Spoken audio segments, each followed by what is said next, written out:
Marwadi university మంచి భవిష్యత్తు కోసం తెలుగు విద్యార్థులు ఇష్టపడే యూనివర్సిటీ. కాల్ 9059052378 9059052379. నమస్తే, welcome to I dream social spotlight with కవిత.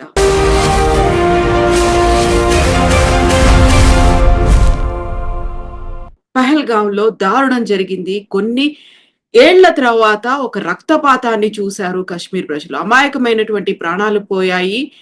26 మందిని పేర్లు అడిగి, మతాన్ని అడిగి కాల్చి చంపారు. ఇక్కడ వైఫల్యం ఎవరిది కనిపిస్తోంది? భద్రతా పరమైనటువంటి లోపాలున్నాయా, లేకుంటే పాకిస్తాన్ చేసినటువంటి దుర్మార్గంగా దీన్ని చూడొచ్చా?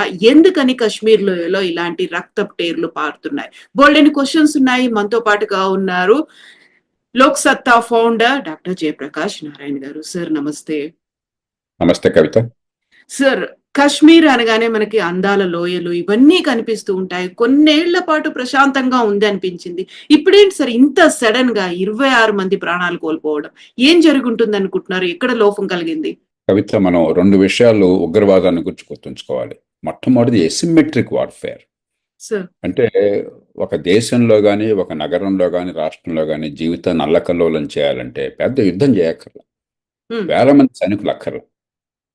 కొద్ది మంది ఆయుధాలతో సరైన సమయంలో సరైన రీతిలో అమాయకుల ప్రాణాలు పట్టుబెట్టుకోవడానికి కానీ, జనజీవన స్తంభించడానికి కానీ గట్టిగా పూనుకున్నట్టయితే ఆధునిక యుగంలో ఎవరెక్కడైనా చేయొచ్చు. అమెరికా లాంటి దేశం కూడా, చాలా బలమైన దేశాల్లో కూడా, మరి దేశం లోపల కానీ, దేశం బయట అమెరికా ప్రయోజనాలు దెబ్బతీసే రీతిలో కానీ ఉగ్రవాదం చర్యలు అడపదలపు జరుగుతూనే ఉన్నాయి. ఎందుకంటే మీరు ప్రతి చదరపు గజం స్థలంలో ఒక సైనికుడిని పెట్టలేరు, ప్రతి మనిషి వెనకాల ఒక పోలీసునిగా పెట్టలేరు. అది అసాధ్యం. అలాగే అంతర్జాతీయ సంబంధాల వల్ల, ఇతర దేశాల నుంచి వచ్చే సమాచారం వల్ల మనకు కొంత సమాచారం అందుతుంది. అలాగే మనకి ఎలక్ట్రానిక్ సర్వేలెన్స్ కానీ, లేకపోతే ఎంబెడెడ్ ఇంటెలిజెన్స్ కానీ, ఇతరమైన పద్ధతుల్లో కానీ నిఘా విఘాపాలు ప్రయత్నం చేస్తుంటాయి. కానీ ఎప్పుడు కూడా ఒకవేళ ఏమన్నా నిఘాలో మన మీద దాడి జరిగే అవకాశం తెలిసినా కూడా చూచాయిగా తెలుస్తుంది తప్ప ఎక్కడ ఎప్పుడు స్పష్టంగా ఎప్పుడు తెలియదు. ప్రపంచంలో ఎక్కడైనా తెలియదు. చేత ప్రధాన్ని కూడా మనం వెంటనే గుండెలు బాదుకుని నిఘా విభాగం వైఫల్యం తిట్టడం కాకుండా, ఒకటి ఇప్పుడు దీని మీద ప్రతి చర్యలు ఎట్లా ఉండాలి, అది కూడా మనం ఆవేశంతో ఆగ్రహంతో స్పందించడం కాకుండా చాలా ఆచితూచి మనం అనుకున్న సందర్భంలో, మనం అనుకున్న రీతిలో, మనం అనుకున్న చోట మన ప్రయోజనాలు కాపాడే రీతిలో, టెర్రరిస్టులు దెబ్బతీసే రీతిలో మనం స్పందించాలి. 2, మనం నెపమానటము, నిందలు వేయటము కాకుండా రాజకీయంగా దేశమంతా ఐక్యంగా ఉన్నది ఈ విషయంలో అన్న విషయాన్ని మనం ప్రస్ఫుటంగా తెలియచెప్పాలి. అంతే తప్ప ప్రధానికి నిఘా విభాగం వైఫల్యం, లేకపోతే ప్రభుత్వ వైఫల్యం, ఇవన్నీ కూడా అనవసరమైనటువంటి చర్చలు. దేశంలో ఏ పార్టీ ప్రభుత్వంలో ఉన్నా కూడా కొన్ని సందర్భాల్లో పొరపాట్లు చేస్తుండొచ్చు, రాజకీయ వ్యవహారాలు కానీ మరో సందర్భాలు కానీ ఏ ప్రభుత్వం కూడా భారతదేశ చరిత్రలో కావాలని చెప్పిన దేశంలో ఉగ్రవాదాన్ని ప్రోత్సహించలేదు. పొరపాటు జరిగి ఉండొచ్చు. గతంలో ఉదాహరణకు చంద్రన్ వాలే రాజకీయ కారణాల వల్ల ప్రోత్సహించారు. దీర్ఘకాలంగా ఏం జరుగుతుందో ముందు చూపులాగా చివరికి దానికి బలైపోయింది మరి ఈ దేశంలో చాలా మంది ప్రజలు, ఈ దేశ ప్రధానమంత్రి ఇందిరాగాంధీ. అలాగే ఎల్టీటీఏని రాజకీయ ప్రయోజనాల కోసమే ప్రోత్సహించాం మనం. అది పార్టీ రాజకీయంగా పైన కూడా దేశ ప్రయోజనాల కోసం ఉద్దేశంతో రాజీవ్ గాంధీ ప్రోత్సహించారు. చివరికి ఆయన బలైపోయినాడు. దానిలో వ్యూహంలో పొరపాట్లు ఉండొచ్చు, కానీ కావాలని ఏ ప్రభుత్వం, ఏ పార్టీ భారతదేశంలో ఉగ్రవాదాన్ని ప్రోత్సహించదు, నిర్లక్ష్యం చేయదు. మంచిత మనం ఈవేళ బెంబేలెత్తిపోకుండా చాలా దృఢంగా, దీర్ఘకాలిక దృక్పథంతో, స్పష్టమైన రీతిలో మనం దానికి స్పందించాలి. సార్, ముందే నిఘా వర్గాలు హెచ్చరించాయి. అందులోనూ వాళ్ళంతా మిలిటరీ డ్రెస్సుల్లో వచ్చారు. అక్కడ పేర్లని అడిగి, మతం ఏంటి అని అడిగి, అక్కడ ఉన్నటువంటి సూక్తుల్ని చదవమని చెప్పి అలా కాల్చి చంపేయడం అనేది ఐ థింక్ ఇది వెరీ ఫస్ట్ ఆఫ్ ఒక రకమైనటువంటి స్ట్రాటజీతో వచ్చినట్టు కనిపిస్తోంది కదా సార్. అక్కడ అంటే మతానికి, ఉగ్రవాదానికి మతం లేదు అని చెప్తున్నప్పుడు ఇంత దారుణంగా వ్యవహరించడం అనేది. ఉగ్రవాదానికి మతం లేకపోవటం లేదు. ఖచ్చితంగా మత రంగు పులుముకునే ఇస్లామిస్ట్ ఉగ్రవాదులు ఈ పని చేస్తున్నారు. కాబట్టి ఇక్కడ మతం లేకపోవటం లేదు. కాకపోతే మతం ఉగ్రవాదం కాదు. ఆ మతం పేరు ఉపయోగించుకుని ఇస్లామిస్టులు ఒక తీవ్రమైన జిహాదీ సంస్కృతిని పెంపొందించి ప్రపంచంలో, మన దేశంలోనే కాదు ప్రపంచం అంతా అల్లకల్లాలను సృష్టిస్తున్నారు. చివరి పాకిస్తాన్ లోపల కూడా సృష్టిస్తున్నారు. ఉగ్రవాదులు పాకిస్తాన్ లోపల కూడా పాకిస్తాన్ సమాజాన్ని అల్లకల్లోలం చేస్తున్నారు చాలా సందర్భాల్లో. కాబట్టి మతం లేకపోవడం అన్నది వాస్తవం కాదు. మతం పులుముకుంటున్నారు. మతం ముసుగు కప్పుకుంటున్నారు, మతాన్ని ఉపయోగించుకుంటున్నారు. వాళ్ళలో చాలామంది మతమౌఢ్యానికి గురయ్యి మనం గనక ఇలా చేసినట్టయితే స్వర్గానికి పోతామని కొన్ని భ్రమలు, పిచ్చి భ్రమలు నమ్మి, కొందరు మూర్ఖుల మాటలు నమ్మి చేస్తున్నారు. అంచేత మతం అనేది ఉన్నది, కాకపోతే మతం అనేది వికృత రూపంలో ఉన్నది, నిజమైన మతం కాకుండా. ఇక రెండోది, మీరు గతంలో చూసినట్టయితే ఎక్కడైనా ఒక సమాజంలో అల్లకల్లోలం సృష్టించాలని చెప్పంటే సమాజంలో వర్గాల మధ్య విభేదాలను పెంచాలి, వైమనస్యాలను పెంచాలి, ద్వేషాన్ని పెంచాలి. భారతదేశం ఏంటి, ఒక పక్కనేమో సాంప్రదాయంగా ఉన్నటువంటి హైందవ సంస్కృతి, హిందూ మతం అనడానికి లేదు, ఒక మతం కాదు, ఇది ఒక సంస్కృతి, హైందవ సంస్కృతి కొన్ని వేల సంవత్సరాలుగా వస్తున్నది. మరో పక్కన ప్రపంచంలో ఇండోనేషియా తర్వాత అతి ఎక్కువ సంఖ్యలో ముస్లింలు ఉన్నటువంటి దేశం, దాదాపు 12-13% ముస్లింలు ఉన్నటువంటి దేశం. నేను చెప్పినట్టుగా ఇండోనేషియా తర్వాత పాకిస్తాన్ కంటే ఎక్కువ మంది ముస్లింలు ఉన్నటువంటి దేశం, ప్రపంచంలోనే అతి ఎక్కువ ముస్లిం సంఖ్యలో ఉన్నటువంటి దేశాల్లో భారతదేశం ఒకటి. దేశ విభజన మతం పేరుతో జరిగింది. బట్ ఈ నేపథ్యంలో ఏంటంటే మతాన్ని వేరు చేసి మా మతం వాళ్ళందరినీ మేము రక్షించుకుంటున్నాము, మీ మతం వాళ్ళని చంపేస్తున్నామంటే ఇక్కడ మతాల మధ్య సంఘర్షణ వచ్చినట్టయితే దేశంలో మరి ఒక 20-25 కోట్లు ఉన్నటువంటి ముస్లింలు, దాదాపు 15-16 కోట్లు ఉన్నారు బహుశా ముస్లిమ్స్ భారతదేశంలో. 13-14% ఉంటారు, 17-18 కోట్ల మంది ఉండొచ్చు. కాబట్టి ఆ ముస్లింలు మిగతా జనాభాకి మధ్య విరోధాన్ని, ద్వేషాన్ని సృష్టించి హింసను పెంచినట్టయితే వాళ్ళ పబ్బం గడిచిపోతుంది. వాళ్ళకి కావాల్సింది ఈ దేశాన్ని అల్లకల్లోలం చేయటం, ఈ దేశాన్ని విచ్ఛిన్నం చేయటం. అంచేత ఇది కావాలని చెప్పాను. గతంలో కూడా మీరు గమనించినట్టయితే పంజాబ్లో ఆనాడు ఆ ఖలిస్తాన్ ఉగ్రవాదులు కూడా కొన్ని సందర్భాల్లో బస్సుల్లోంచి దింపి మరీ హిందువుల్ని ప్రత్యేకంగా వేరు చేసి చంపేశారు. కాబట్టి మనం వాళ్ళ కుట్రలకు లొంగకూడదు. మనం అదే పనిగా దాన్నే ప్రాజెక్ట్ చేసి ఇది హిందూ ముస్లిం మధ్య సమస్యగా సృష్టించినట్టయితే నష్టపోయేది భారతదేశం. మన వేళ్లతో మన కళ్ళు పొడుచుకున్న వాళ్ళు అవుతాం. కాబట్టి ఇది కావాలన్న వ్యూహాత్మకంగా టెర్రరిస్టులు కానీ, టెర్రరిస్ట్ ముఠాలు కానీ, వాళ్ళ వెనకాల వాళ్ళకి ఊతం ఇచ్చేటువంటి మరి పాకిస్తానీ ప్రభుత్వంలో కొంతమంది భాగం కావచ్చు, లేకపోతే ఇంటర్ సర్వీస్ ఇంటెలిజెన్స్లో భాగం కావచ్చు, పాకిస్తానీ సమాజంలో మరికొందరు భాగం కావచ్చు. ఎక్కడో చోట పాకిస్తాన్ ఎస్టాబ్లిష్మెంట్ పాత్ర ఉన్నదన్న విషయం మనందరికీ తెలుసు మొట్టమొదటి నుంచి కూడా. అయితే పాకిస్తాన్ సమాజం వేరు, పాకిస్తాన్ రాజకీయ వ్యవస్థ వేరు, పాకిస్తాన్లో ఈ ఉగ్రవాదాన్ని ప్రోత్సహిస్తున్నటువంటి శక్తులు వేరు. అది వేరు చేయకపోయినట్టయితే మన ప్రధాని కూడా ఇండియా పాకిస్తాన్ మధ్య యుద్ధ వాతావరణం సృష్టిస్తే కూడా ఉపయోగం లేదు. మన ప్రయోజనాలను కాపాడుకోవాలి, దృఢంగా వ్యవహరించాలి, ఒక బలమైన సంకేతాన్ని ఇవ్వాలి. అదే సమయంలో పాకిస్తాన్లో అత్యధిక ప్రజలు మరి వాళ్ళు కూడా నష్టపోతున్నారు టెర్రరిజంకి. అందుకని టెర్రరిజాన్ని ఎదుర్కోవాలన్న కోరిక వాళ్ళకి ఉన్నది. మన దేశంలో గత 5-10 ఏళ్ళుగా మీరు చూసినట్టయితే మన దేశంలో టెర్రరిజం ఘాతుక చర్యలకు బలైన వాళ్ళతో పోలిస్తే పాకిస్తాన్లో బహుశా 20-30 రెట్లు బలైపోయినారు. కాబట్టి వాళ్ళు పాకిస్తాన్ సమాజానికి కూడా నష్టం.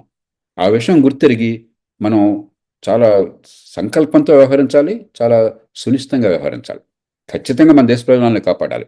కానీ ఇది పాకిస్తాన్ ప్రయోజనాలకి, పాకిస్తాన్ సమాజానికి వ్యతిరేకంగా కాకుండా ఇస్లామిస్ట్ ఉగ్రవాదాలకు వ్యతిరేకం. అది ఆ సంకేతం బలంగా ఇవ్వాలి. ఆ ప్రయత్నాన్ని ప్రభుత్వం చేస్తున్నట్టుగా నాకు అనిపిస్తున్నది. సార్, ఇక్కడ పాకిస్తాన్ ఆర్మీ చీఫ్ ఒక వారం కింద కీలకమైనటువంటి కామెంట్లు చేశారు. కాశ్మీర్ ని ఎట్టి పరిస్థితుల్లోనూ మేము వదులుకోము, హిందువుల్లాగా మేము కాదు అనే మాటతో పాటుగా లష్కర్-ఏ తోయిబా చీఫ్ కూడా అదే మాట అన్నారు, మేము రక్తపు టేరుల్ని పారిస్తాము అనేది. ఒక అలర్ట్ అవ్వాల్సినటువంటి తరుణం, ఇంటెలిజెన్స్ కూడా హెచ్చరికలు జారీ చేసింది అనుకున్నప్పుడు ఇంతమంది చనిపోవడం, అందులోనూ కాశ్మీర్ లో అన్ఎక్స్పెక్టెడ్ గా జరగడం అనేది, మిలిటరీ దుస్తులు ధరించి రావడం, ఇవన్నీ కూడా చూస్తూ ఉంటే ఇప్పుడు ఫోకస్ అంతా పాకిస్తాన్ మీద పెట్టాలా, లష్కర్-ఏ తోయిబా మీద పెట్టాలా, లేకుంటే చేస్తోంది మిలిటెంట్లు అనుకోవాలా? దేన్ని టార్గెట్ గా మనం పనిచేయాల్సిన అవసరం ఉందంటారు సార్? ఇప్పుడు పాకిస్తాన్ సైన్యాధ్యక్షుడు అతని ప్రకటన ఖచ్చితంగా దీనికి ఊతం అనుకోవచ్చు. దానికి 2 రకాలైన వ్యాఖ్యలు ఉన్నాయి. ఒక రకమైనది ఏంటంటే ఒక సంకేతాన్ని టెర్రరిస్ట్ గ్రూపులకు ఇస్తున్నారు, పాకిస్తాన్లో సైన్య ఉనికిని చాటడం కోసం, సైన్య ప్రభావాన్ని చాటడం కోసం అని చెప్పని. హిందువులతో రాజీ పడే సమస్య లేదు. ఒక మదీనా రాజ్యం, మహమ్మద్ ప్రవక్త ఎట్లాగైతే రాజ్యాన్ని ఏర్పాటు చేస్తారో అలాంటి మదీనా రాజ్యాన్ని, 2వ రాజ్యం అలాంటిది ఏర్పాటైంది పాకిస్తాన్. కాబట్టి మేము ఇస్లాం కోసం సర్వశక్తులు వడ్డుతామని చెప్పని ఒక సంకేతాన్ని ఇచ్చి ఉగ్రవాదాన్ని గుర్తించారు. ఒక రకమైన వ్యాఖ్య. మరో రకమైన ఏంటంటే ఇమ్రాన్ ఖాన్ అక్కడ ఇప్పటికి కూడా జైల్లో ఉన్నా కూడా ప్రజల్లో బహుళ ప్రాచుర్యం ఉన్నది. ఇమ్రాన్ ఖాన్ కాస్త మత సంస్థలతో కాస్త పొత్తు ఉన్నట్టుగా చాలా మంది అభిప్రాయం ఉన్నది. ఉగ్రవాదాన్ని ప్రత్యక్షంగా పరోక్షంగా ప్రోత్సహించాలని చెప్పిన అభిప్రాయం ఉన్నది. కాబట్టి ఇమ్రాన్ ఖాన్ కొన్న మద్దతును లాక్కోవడం కోసం చేశారని మరొక వ్యాఖ్య ఉన్నది. వాస్తవం ఏంటి తెలియదు కానీ ఖచ్చితంగా ఆ నేపథ్యం ఈ చర్యకి ఉపకరించిందన్న విషయాన్ని మనం అంతా అంగీకరించాలి. రెండోది, అమెరికా ఉపాధ్యక్షుడు మన దేశంలో పర్యటిస్తున్న కాలంలో జరిగింది. అంటే ప్రపంచం దృష్టి అంతా మన దేశమే పడుతుంది. అందులో ఇటీవల కాలంలో అమెరికా ఉపాధ్యక్షుడు పెద్దగా పట్టించుకోకపోయిన ప్రజలు ఈ జేడీ వ్యాన్స్ని పట్టించుకుంటున్నారు. ఎందుకంటే ఆయన రాష్ట్రపతికి పూర్తిగా ఒక ముఖోటా లాగా, రాష్ట్రపతికి ఒక ఒక మైక్రోఫోన్ లాగా వ్యవహరిస్తున్నాడు అమెరికా రాష్ట్రపతికి.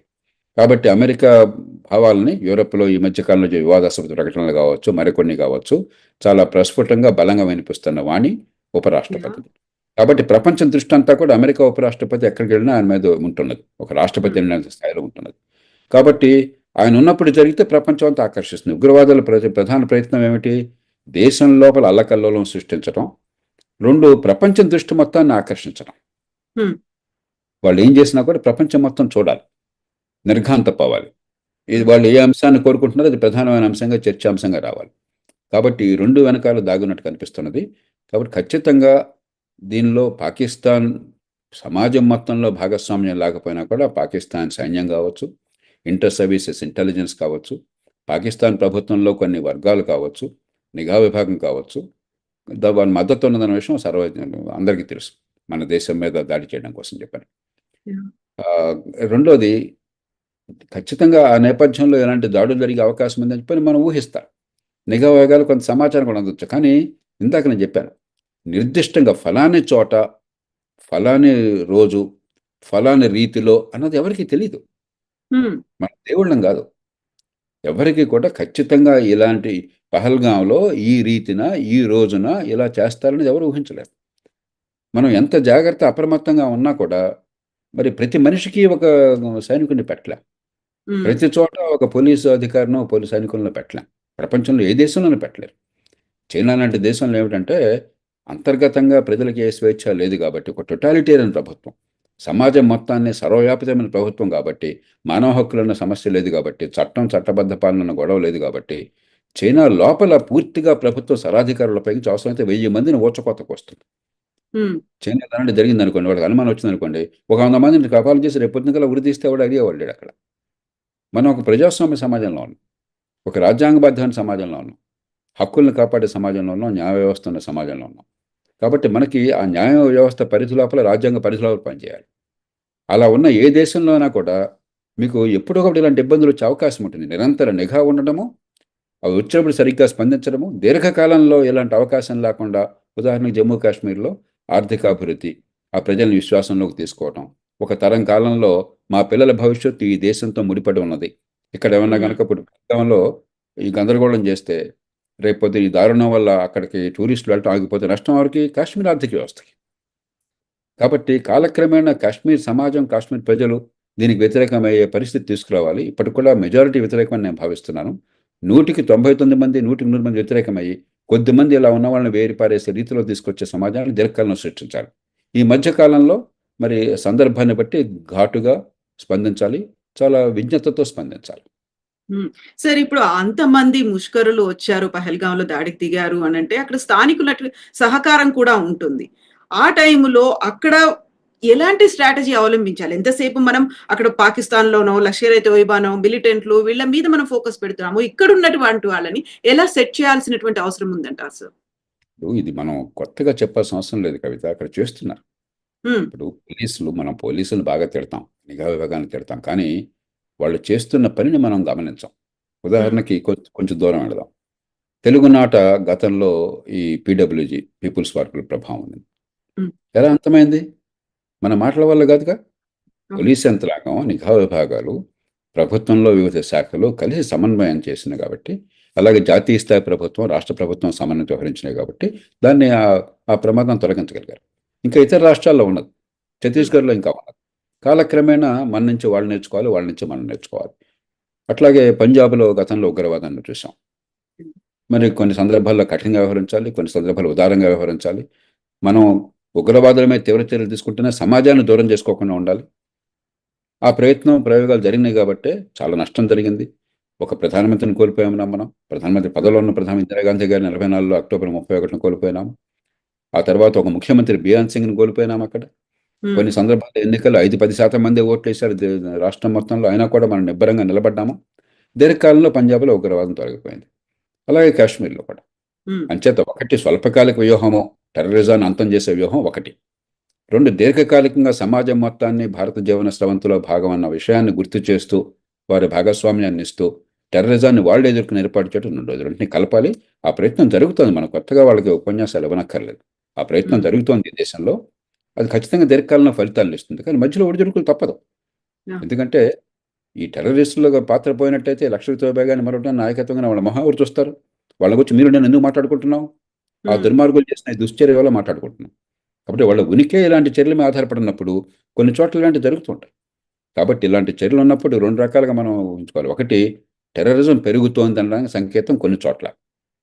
మరికొన్ని సందర్భాల్లో అంతరిస్తున్న సమయంలో బలహీన క్షీణం అవుతున్న సమయంలో ఒక్కసారి ఆరిపోతున్న కొవ్వొత్తి వెలుగుతుంది. అలా మళ్ళీ మేము ఉన్నామని చూపెట్టడం కోసం ప్రయత్నం. ఆల్ఖైడా ఉంది, అటపదలపై ప్రయత్నాలు చేస్తూ ఉంటుంది. ఐసిస్ ఉన్నది, అటపదలపై ప్రయత్నాలు చేస్తుంది. కానీ ఐసిస్ కానీ ఆల్ఖైడా కానీ గతంలో ఉన్నట్టుగా బలంగా లేవు. కానీ అంత మాత్రం చేత ఎక్కడ ఏ రకంగానో కూడా ఉగ్రవాద చర్యలకు పాల్పడే అవకాశం లేదనుకోవటం పొరపాటు అవుతుంది. మనం కూడా అట్లాగా ఒక్కసారిగా మనం బెంబేలెత్తిపోయి బాబు మన దేశం మీద దండెత్తేస్తున్నారు, వాళ్ళు జయిస్తున్నారు, మనం ఓడిపోతున్నాం అన్న భావం అనవసరం. ఖచ్చితంగా గత 5-10 ఏళ్ళ కాలాలను చూసినట్టయితే ఉగ్రవాద చర్యలు తగ్గినాయి. మన ప్రభుత్వం, మన సమాజం చేసిన చర్యలు ఫలితాలను ఇస్తున్నాయి. కానీ ఇది పూర్తి ఫలితాలను ఒక్కరోజు ఓపికగా మనం ఫైట్ చేయాలి. చాలా సంకల్ప బలంతో చేయాలి. పార్టీలు పక్షపాతాలు పక్కన పెట్టి ఒక యుద్ధంలో ఎలాగైతే అన్ని పార్టీలు కలిసిపోతాయో, దేశమంతా ఏకకంఠంతో మాట్లాడుతుందో, ఇప్పుడు ఆ రకంగా వ్యవహరించాలి. సో ఇప్పుడు పాకిస్తాన్ని అంతర్జాతీయంగా తను చేసినటువంటి దుశ్చర్యలను ఎండగట్టాలి, ఏకాకం చేయాలి, ఒంటరి చేయాలి అనే ప్రయత్నాల్ని మన దేశ సర్కార్ మొదలు పెట్టేసింది. ఆ దిశగా ప్రయత్నాలు కూడా ఉన్నాయి. ద్వైపాక్షిక సంబంధాలు కావచ్చు, చివరికి సింధు నది జలాల్ని కూడా మేము అలో చెయ్యము అనేది, ఆ ట్రీటీని కూడా మేము రద్దు చేసుకుంటున్నాము అన్నప్పుడు పాకిస్తాన్ మీద మొత్తం మీద కూడా ఎఫెక్ట్ పడబోతోంది. సో దీని నేపథ్యంలో మనము అంతర్జాతీయ సంబంధాలు, ద్వైపాక్షిక సంబంధాలు పాకిస్తాన్ మీద ఎలా ఉండాలంటారు సార్? ముందు సింధు నది వివాదం గురించి మీరు చెప్పారు. సింధు నది విషయంలో పాకిస్తాన్, భారత్ చాలా సమన్వయంతో సమస్యను చాలా చక్కగా పరిష్కరించుకున్నాయి. మనం సింధు నది మీరు చూసినట్టయితే సింధుకి 5 ఉపనదులు ఉన్నాయి. ఝేలం, చెనాబ్, రావి, బియాస్, సట్లెజ్. దానిలో రావి, బియాస్, సట్లెజ్ 3 భారతదేశానికి నీళ్ళనిస్తాయి. ముఖ్యంగా బియాస్, సట్లెజ్ ఎక్కువగా. ఝేలం, చెనాబ్, రావి చాలా మేరకు పాకిస్తాన్కి మాత్రమే వర్తిస్తుంది, మనకు పెద్దగా వర్తించదు. కానీ సింధు నది గొడవ ఏంటంటే పైన హిమాలయ ప్రాంతాల్లో ఉన్నటువంటి చోట్ల అక్కడ హైడ్రో పవర్, జల విద్యుత్కి అవకాశం ఉన్నది. ఎందుకంటే ఎత్తు పల్లాల్లో ప్రవహిస్తుంది కాబట్టి. అందుకని మనం హైడ్రో పవర్ డ్యామ్ నిర్మాణం చేసుకున్నాం. అలాంటి డ్యాములు ఎత్తు ఉంటుంది కానీ పెద్దగా నీరు ఎక్కువగా నిల్వ చేయవు.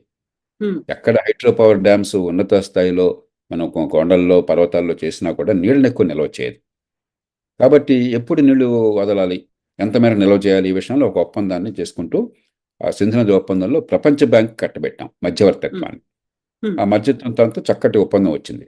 చాలా కాలం అమలైతే పాకిస్తాన్ మళ్ళీ ఈ మధ్య గొడవ చేసి మాకేదో అన్యాయం జరుగుతుందని అబద్ధాలు ఆడారు. దానిలో వాస్తవం లేదు, అపోహ తప్ప ఏం లేదు. మళ్ళీ ప్రపంచ బ్యాంకే పంపిస్తే ప్రపంచ బ్యాంక్ మనం ఏదైతే చెప్పామో దాన్ని అంగీకరించింది. మళ్ళీ ఆ ఒప్పందం నడుస్తోంది. ప్రస్తుతానికి అది ఆపేసామన్నాం. దానివల్ల నిజమైన పర్యవసానాలు పాకిస్తాన్కి తీవ్రంగా ఏమి ఉండవు. ఎందుకంటే మనమే నీళ్ళని పెద్దగా పట్టుకోవట్లే అక్కడ. మనం నీటిపారుదలకు వాటల్లా, మనం వ్యవసాయానికి కానీ, సాగునీటికి కానీ, ఇతర అవసరాలకు కానీ వాటల్లా. కేవలం కొద్దిపాటి నీటిని పైన జల విద్యుత్ ప్రాజెక్ట్ కోసం తాత్కాలికంగా పట్టడం జరుగుతుంది. అది ఒకసారి నిండిపోయిన తర్వాత నీళ్ళు అలాగా ఫ్లో అవుతుంటాయి. కాబట్టి ఇది ఒక సింబాలిక్ జెస్చర్. ఇదేమి పాకిస్తాన్ని దెబ్బతీయాలి, పాకిస్తాన్ సమాజాన్ని దెబ్బతీయాలి, పాకిస్తాన్లో వ్యవసాయం నాశనం కావాలని మనం కోరుకోవట్లా. పాకిస్తాన్ సమాజాన్ని మనం ఆకట్టుకోవాలి. భారత్తో సత్సంబంధాలు ఉంటే లాభం అన్న విషయం పాకిస్తాన్ సమాజానికి, మధ్యతరగతి వర్గానికి అర్థం కావాలి. కాబట్టి మన పాకిస్తాన్ మీద మనకి విద్వేషం చూపెడితే ప్రమాదకరం. పాకిస్తాన్ ప్రభుత్వంలో ఉన్న శక్తులు, పాకిస్తాన్ ఇంటర్ సర్వీస్ ఇంటెలిజెన్స్, ఉగ్రవాదానికి గుర్తించే శక్తులకి మనం బలంగా సంకేతాన్ని ఇవ్వాలి. కానీ పాకిస్తాన్ సమాజానికి వ్యతిరేకంగా అన్నట్టయితే దానివల్ల వాళ్ళు నష్టపోవచ్చు, కానీ మనకు కూడా నష్టం. కాబట్టి దాన్ని ఆ రకంగా అర్థం చేసుకోవాలి తప్ప ఇది పాకిస్తాన్ మీద యుద్ధకాంక్ష కాదు. ప్రభుత్వం అందుకని చాలా ఆచితూచి స్పందించింది. మేమేదో అర్జెంటుగా పాకిస్తాన్లోకి దాడి చేస్తామని చెప్పనలా, పాకిస్తాన్ మీద యుద్ధం ప్రకటిస్తున్నాం అలా. సంకేతాన్ని, బలమైన డిప్లొమాటిక్ సంకేతాన్ని, ఒక దౌత్యపరమైన సంకేతాన్ని ప్రపంచంలో పాకిస్తాన్ ఏకాకి చేయటము మీరు గనక మాతో అనవసరంగా ఖాయం పెట్టుకుంటే పాకిస్తాన్ సమాజానికి ఆర్థికంగా ఇతరత్ర నష్టం జరుగుతుంది సుమా అని స్పష్టంగా సంకేతాన్ని ఇవ్వటం. ఆ ప్రయత్నాన్ని సరిగ్గా అర్థవంతంగా చేశారు. దాన్ని మనం పూర్తిగా మద్దతు ఇవ్వాలి. ఖచ్చితంగా ఉగ్రవాద విషయంలో ఎక్కడ సాక్ష్యాలు ఉన్నాయో బయటపెట్టి అంతర్జాతీయ సమాజం ఆంక్షలకి పాకిస్తాన్ మీద ఉండేట్టు చేయాలి. ఎందుకంటే పాకిస్తాన్ ఆర్థికంగా చాలా బలహీనంగా ఉంది. ఈవేళ పాకిస్తాన్ చాలా దారుణ స్థితిలో ఉంది. 15-20 ఏళ్ల క్రితం మనకంటే తలసలాదాయం ఎక్కువ ఉన్న దేశం ఈవేళ మనలో సగం కూడా లేదు. పరిస్థితి చాలా క్షీణంగా ఉంది. IMF రుణం ఇవ్వకపోతే పాకిస్తాన్ మూలపడిపోతుంది, దివాలా తీస్తుంది. ఆ పరిస్థితిలో ఉంది కాబట్టి దాన్ని ఉపయోగించుకుని ఈ సాక్ష్యాలు బయటపెట్టి వాళ్ళని ఆర్థికంగా ఒత్తిడి తీసుకురావాలి. పాకిస్తాన్ సమాజానికి బలమైన సంకేతాన్ని ఇవ్వాలి. మేము మీకు శత్రువులం కాదు, కానీ మీకు మీరే శత్రువులు అయితే మీ వాళ్ళతో మీ కళ్ళు పొడుచుకుంటున్నారని చెప్పని. మూడోది, ఉగ్రవాద చర్యలకు పాల్పడ్డ వాళ్ళు, వాళ్ళకు ఊతమిచ్చిన వాళ్ళ విషయం నిర్దాక్షిణ్యంగా వ్యవహరించాలి. కాబట్టి ఈ త్రిముఖ వ్యూహం కావాలి. దాన్నే ప్రభుత్వం అనుసరించే ప్రయత్నం చేస్తుంది. సార్, మన పాకిస్తానీలకు అందరికీ వీసాల్ని రద్దు చేసింది. ఈవెన్ మెడికల్ వీసాలను కూడా మేము కంటిన్యూ చేయట్లేదని అనౌన్స్ చేసింది. ఆ తర్వాత పాకిస్తాన్ వాళ్ళేమో మన 2 ఆర్మీ జవాన్లని పట్టుకున్నారు అనే వాదనలు, ఇవన్నీ వార్తలు వినిపిస్తున్నాయి. ఈ నేపథ్యంలోనే చాలా వరకు వినిపిస్తున్నటువంటి వాదన సర్జికల్ స్ట్రైక్ చేసేయండి, నిజంగా దెబ్బకు దెబ్బ తీయాల్సిందే అనేటువంటి ఒక మాట తీవ్ర స్థాయిలో వినిపిస్తోంది సార్. మనం ప్రభుత్వానికి వదిలేయాలి. ఉమ్, ప్రభుత్వానికి, మన నిఘా విభాగాలకి, నేషనల్ సెక్యూరిటీ ఏజెన్సీకి, మన సాయుధ దళాలకు వదిలేయాలి. ఎందుకంటే మనం రాజకీయం చేసి రోజు ఒత్తిడి తీసుకొస్తే ఆందోళన పడి తొందరపాటుగా ఆలోచన లేకుండా చేశారనుకోండి, దేశానికి లాభం కంటే నష్టం ఎక్కువ చేకూరుతుంది. ఖచ్చితంగా భారతదేశం ధీటుగా స్పందించాలి. ఉగ్రవాదుల మీద తీవ్రమైన ప్రతీకార చర్యలు తీసుకోవాలి. వాళ్ళని అంతమొందించాలి. దీనిలో ఎక్కడ రాజకీయ అవకాశం లేదు. ఇక ఎలా చేయాలన్నది మనం హడావిడిగా ఆగ్రహంతో చేయడం కంటే చాలా నింపాదిగా ఆలోచించి చేయడం చాలా అవసరం. అమెరికా లాంటి అంత సంపన్నమైన దేశం, అంత బలం ఉన్న దేశం, సైనిక బలం ఉంది, ప్రపంచంలో దౌత్య బలం ఉన్నది, ప్రపంచానికి అగ్రరాజ్యాల్లో అగ్రరాజ్యంగా భాషలుతున్న దేశం. 2001లో ఏమైంది? ఆ ట్విన్ టవర్స్ కొల్లాప్స్ తర్వాత, ఆ 9/11 తర్వాత ఆగ్రహంతో స్పందించారు. ఆఫ్ఘనిస్తాన్ మీద దాడి అనివార్యం. ఎందుకంటే అక్కడ టెర్రరిస్టులకు ఊతమిచ్చి వాళ్ళని మాకు అప్పగించండి అని చెప్పి అప్పగించకుండా దాడికి పాల్పడతామని ఎప్పుడైతే అక్కడ తాలిబాన్ అన్నదో అక్కడ దాడి అనివార్యం. కానీ చేసిన రీతి వల్ల నష్టపోయింది అమెరికా. అలాగే ఇరాక్ మీద దాడి అనవసరం. కోపంతో, ఆగ్రహంతో వేగంగా స్పందించారు. చివరికి ఎంత నష్టపోయింది అమెరికా? ప్రపంచం అంత నష్టపోయింది. మనం ఎంత నష్టపోయాం? అమెరికా దృష్టి ఉగ్రవాదం నుంచి పక్కకెళ్ళి ఈ గొడవల్లో చిక్కుకోగానే ప్రపంచంలో ఉగ్రవాదం మీద యుద్ధం బలహీనపడింది. నష్టపోయిన దేశాల్లో భారతదేశం ప్రధానంగా ఒక దేశం. ఆ రోజుల్లో అమెరికా నుంచి అమెరికన్ స్టేట్ డిపార్ట్మెంట్లో, అంటే ఒక మంత్రి స్థాయిలో ఉన్న ఒక అధికారిని, ఉన్నత స్థాయి అధికారిని నన్ను కలిశారు హైదరాబాద్. నేను చాలా తీవ్రంగా విమర్శించాను అమెరికా చర్యల్ని. మీరు మీకు హాని చేసుకున్నారు, మా దేశం లాంటి దేశాలకు, టెర్రరిజం నిజంగా పోరాడుతున్న దేశాలు, నష్టపోతున్న దేశాలకు మీరు హాని చేశారు. టెర్రరిజం మీద గురి పెట్టకుండా అనవసరంగా దీన్ని రాజకీయవాదంగా మార్చారని చెప్పని. కాబట్టి మనం తొందరపాటు పనికిరాదు, ఆగ్రహంతో స్పందించడం పనికిరాదు. ఆగ్రహాన్ని, ఆవేశాన్ని చాలా నిర్మాణాత్మకంగా, చాలా ఆలోచనతో మలచాలి, బుద్ధిని ఉపయోగించాలి, మన ప్రయోజనాలు నెరవేరాలి. అంతేగాని కోపం వచ్చినప్పుడు కోపం వచ్చింది కదా అని కసితో రగిలిపోయినట్టయితే దేశాలు దీర్ఘకాలంలో మంచి కంటే చెడు ఎక్కువ జరిగే అవకాశం ఉంది. మనకు మంచి చెడు జరిగే అవకాశం ఉంది. వాళ్ళ సంగతి ఎలా అవుతుంటాం. ఇరాక్ మీద దాడి వల్ల అమెరికాకు చెడు జరిగింది. $1 ట్రిలియన్ పైగా డబ్బు కోల్పోయినారు. ప్రపంచంలో అమెరికా పరువు పోయింది. అమెరికా విశ్వసనీయత దెబ్బతిన్నది. ఒక రకంగా ఇవాళ అమెరికా ప్రపంచంలో ఎదుర్కొంటున్న చాలా సమస్యలకి మౌలికమైన కారణం 9/11 తర్వాత అమెరికా స్పందించిన తీరు. అమెరికా ప్రతిష్ట మసకపడింది. కాబట్టి మనం మన దేశ ప్రయోజనాలు, మన సమాజ ప్రయోజనాలు, మన ఆర్థిక వ్యవస్థ ప్రయోజనాలు, దీర్ఘకాలంలో ప్రపంచంలో మన స్థానం, ఈవేళ మనం కాపాడుకునేటువంటిది ఈ మొత్తాన్ని సమన్వయం చేయాలి. సో భూతల స్వర్గం కాశ్మీర్ సార్, ఇలాంటి రక్తపు టేర్లు ఉండొద్దు, అమాయకుల ప్రాణాలు బలి కావద్దు, మళ్ళీ ఎప్పటికీ పచ్చగా సస్యశ్యామలంగా ఉండాలి అంటే ఎంతకాలం పడుతుంది సార్? ఏమేం జరగాలంటారు అప్పుడు? ఒక్క సంఘటన చూసి మనం బెంబేలెత్తిపోకూడదు కవిత. హ్మ్. ఖచ్చితంగా నాకు బాగా గుర్తుంది. 1983లో నేను, మా శ్రీమతి, అప్పుడే మాకు పెళ్ళైంది. మేము వెళ్ళాము, పహల్గాం వెళ్ళాము, శ్రీనగర్ వెళ్ళాము, కాశ్మీర్ అంతా చూసాం. ఆనాడు ఏ గొడవ లేదు. అక్కడ ఏమన్నా భేదం ఉంటే అప్పుడు ఎవరిని అడిగినా, ఎవరితో మాట్లాడినా కూడా మీరు ఎక్కడి నుంచి వచ్చారు నన్ను అడిగేవాళ్ళు. ఆంధ్రప్రదేశ్ అనగానే హ్యాప్ మిలావ్ అనేవాళ్ళు. ఏమిటి అని చెప్పంటే, ఎన్టీఆర్ సెంటర్ से लड़ रहे हैं आप, हम सेंटर से लड़ रहे हैं. అంటే ఇది కేంద్రం అన్న మాట నాకు ఇష్టం లేదు. యూనియన్, రాష్ట్రం, లేదా కేంద్ర రాష్ట్రాల మధ్య వివాదంగా మాత్రమే చూస్తారు తప్ప ప్రజలు ఉగ్రవాదంగా పరిగణించాలి. ఆ తర్వాత చేసిన రాజకీయ నిర్ణయాలు, కొన్ని పొరపాటు నిర్ణయాలు చేశాం. ఇప్పుడు దానిలోకి వెళ్ళడం అనవసరం. నేను ఎవరిని తిట్టడం కోసం ఈ మాట చెప్పడంలో. ఉమ్, చక్కగా ఉన్న పరిస్థితిని చెడగొట్టింది మన రాజకీయ వ్యవస్థ. తాత్కాలిక రాజకీయ ప్రయోజనాలు కానీ, లేకపోతే అవతల వాళ్ళని ఇబ్బంది పెట్టడం కోసం కొన్ని చర్యలు కానీ, కొన్ని కవ్వింపు చర్యలు కానీ, వీటి వల్ల ఒక మామూలు సమస్యని ఒక ఉగ్రవాద సమస్యగా మనం మార్చుకున్నాం. దానికి మూల్యం చెల్లించాం. చాలా మేరకు పరిస్థితి ఎదురుపడుతుంది. 370 రద్దు చేశారు. చాలా మంచిది అది. కాశ్మీర్కి ఒక బలమైన సంకేతాన్ని ఇచ్చాం. ఇక్కడి నుంచి అక్కడికి వలసలు సాధ్యమైనాయి. దేశంలో ఎవరెక్కడైనా నివసించవచ్చు. కాశ్మీర్లో కూడా అవకాశం వచ్చింది. అంతకుమించి అక్కడ ఆస్తులు కొనుక్కోవడం కానీ, పెట్టుబడులు పెట్టడం, అక్కడ ఉపాధి కల్పన, ఆర్థిక అభివృద్ధి, ఇవన్నీ సాధ్యమవుతున్నాయి. కాబట్టి పరిస్థితి మెరుగుపడుతుంది. కొన్నాళ్ల క్రితం, 5-6 ఏళ్ల క్రితం, 10 ఏళ్ల క్రితం అక్కడ కాశ్మీర్కి వెళ్ళాలంటే మనుషులు తడిచిపోయేవాళ్ళు. టూరిస్టులు కూడా వెళ్ళేవాళ్ళు కాదు. అలాగే అక్కడ 26 జనవరిని కానీ, 17 ఆగస్టుని కానీ అక్కడ భారతీయ జెండా ఎగరేయాలని చెప్పంటే శ్రీనగర్లో కూడా చాలా అసాధ్యమయ్యేది. ఇవాళ అవన్నీ మారిపోయినాయి. కానీ అడపాదడపై సంఘటనలు జరుగుతాయి. కాబట్టి ఆరిపోయే కొవ్వొత్తి కొన్ని సందర్భాల్లో వెలుగుతూ కనిపిస్తుంది. దానికి బెంబేలెత్తకూడదు. కఠిన చర్యలు తీసుకుంటూనే కాశ్మీర్ పరిస్థితి కుదిరపడుతోంది. కాబట్టి ఆ మౌలికమైన దీర్ఘకాల విధానం ఉంది. వలసల్ని ప్రోత్సహించడము, అక్కడ పెట్టుబడులను ప్రోత్సహించడము, ఉపాధి కల్పనని పెంచడము, టూరిజాన్ని ప్రోత్సహించడము కాశ్మీర్ ప్రజలకు మంచిది. కాశ్మీర్ ఆర్థిక వ్యవస్థకు మంచిది. కాశ్మీర్ యువతకు మంచిది. ఈ దీర్ఘకాలం దాన్ని కొనసాగించాలి. ఈ గంగారులో పడి దాన్ని ఆపేసామనుకోండి, మనం మే విన్ ద బ్యాటిల్, కానీ వాళ్ళ యుద్ధాన్ని నష్టపోతుంటాం. కాశ్మీర్ భారతదేశంలో పూర్తిగా విలీనం చేయాలంటే ఆర్థికంగా అన్ని రకాలుగా కాశ్మీర్ ప్రజలు ఈ దేశంలో ఉంటే ఉన్న లాభాన్ని గుర్తించడం మొదలెట్టారు. కాబట్టి ఇలాంటి చర్యలు అడపాదడప జరుగుతాయి. మళ్ళీ ప్రజల మనసుని విరిచేయడానికి, ప్రజల దృష్టిని మళ్లించడానికి, ఆర్థిక అభివృద్ధి మా పిల్లల భవిష్యత్తు కంటే మన మతమో లేకపోతే మన వర్గమో ఇంకో పిచ్చో ప్రవేశపెట్టడం కోసం, ఉన్మాద చర్యలు ప్రవేశపెట్టడం కోసం చెప్పి నీ ప్రయత్నాలు చేస్తారు. మనం కూడా ఆ రకమైన నేరేటివ్కి వెళ్ళినట్టయితే, ఆ రకమైన చర్చకి వెళ్ళినట్టయితే ఉగ్రవాదులు ఏం కోరుకుంటున్నారో మనం అది చేస్తున్నాం.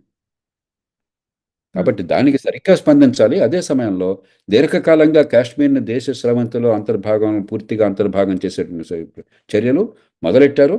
దాన్ని కొనసాగించాలి. Sir, thank you so much, sir. Thank you, JP గారు. Thank you, sir.